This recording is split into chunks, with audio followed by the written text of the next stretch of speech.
Zionis bombardir Palestina. Pemukim Yahudi bakar rumah warga Muslim Gaza. Barat harus hentikan dukungan ke Israel.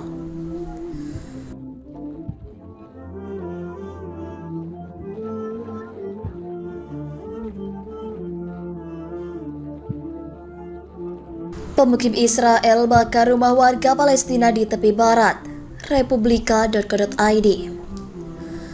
Pemukim Israel membakar sebuah rumah Palestina di tepi barat pada Rabu 26 April 2023. Ini merupakan serangan terbaru terhadap properti Palestina di wilayah pendudukan.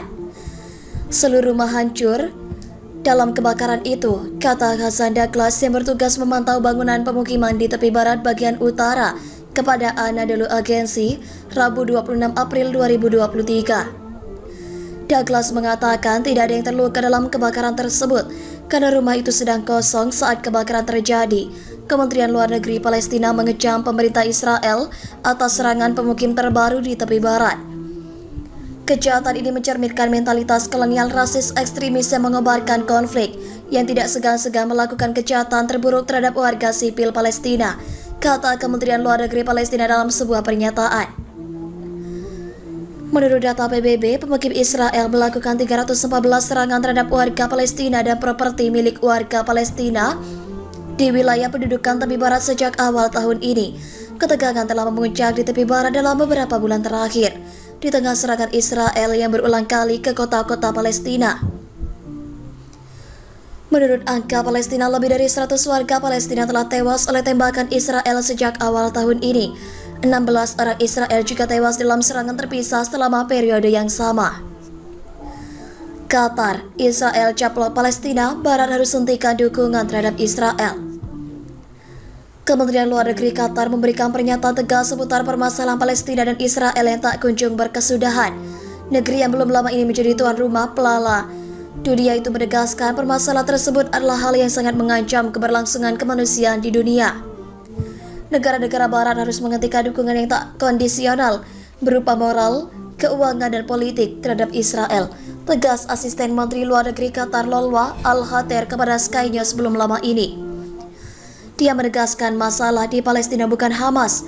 Yang menyebut Hamas sebagai masalah adalah mereka yang mereduksi permasalahan Palestina dengan pengaruh Israel yang berkepentingan mencaplok wilayah Palestina. Pandangan reduksi ionistik berupa masalah Palestina disebabkan Hamas sungguh melukai dan merendahkan perjuangan Palestina yang berhak untuk merdeka seperti banyak negara di dunia yang kini menikmati kemajuan dan keberadaban. Al-Hatir menjelaskan Israel menjajah Palestina sejak 1948, sedangkan Hamas baru muncul pada 1980-an. Artinya ada puluhan tahun masa sebelum kemunculan Hamas yang dimanfaatkan Israel menghabisi dan mencaplok wilayah Palestina. Al-Hatir dengan tegas menyatakan yang melakukan kejahatan perang adalah pihak Israel, bukan Palestina. Dia menekankan permasalahan kejahatan perang dalam hal ini bukan antara dua negara, tapi satu negara dengan kekuatan nuklir plus personel militer yang dikategorikan kuat di dunia, yaitu Israel.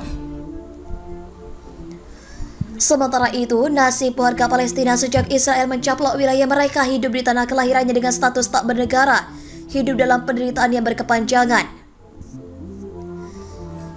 Samantha, si penyiar Sky News, kata Al-Hatir yang menunjukkan foto lusinan anak ini adalah foto anak-anak Palestina yang wafat dizalimi Israel. Bahkan korban kebiadaban Israel bukan hanya dari sisi warga Palestina. Aktivis Amerika Rachel Corrie juga dibunuh dengan keji oleh militer Israel pada tahun 2003. Pernyataan itu disampaikan Al-Hatir setelah pemerintah Qatar membantu pemulihan dan pembangunan Gaza dengan dana sebesar 500 juta dolar Amerika Serikat, merupakan kawasan yang menjadi basis pergerakan Hamas. Mohon pada pihak terkait, pihak yang berwajib dan pihak yang bersangkutan untuk mengklarifikasi kebenaran berita ini. Kami hanya melasih dan memberitakan, Andalah yang memutuskan.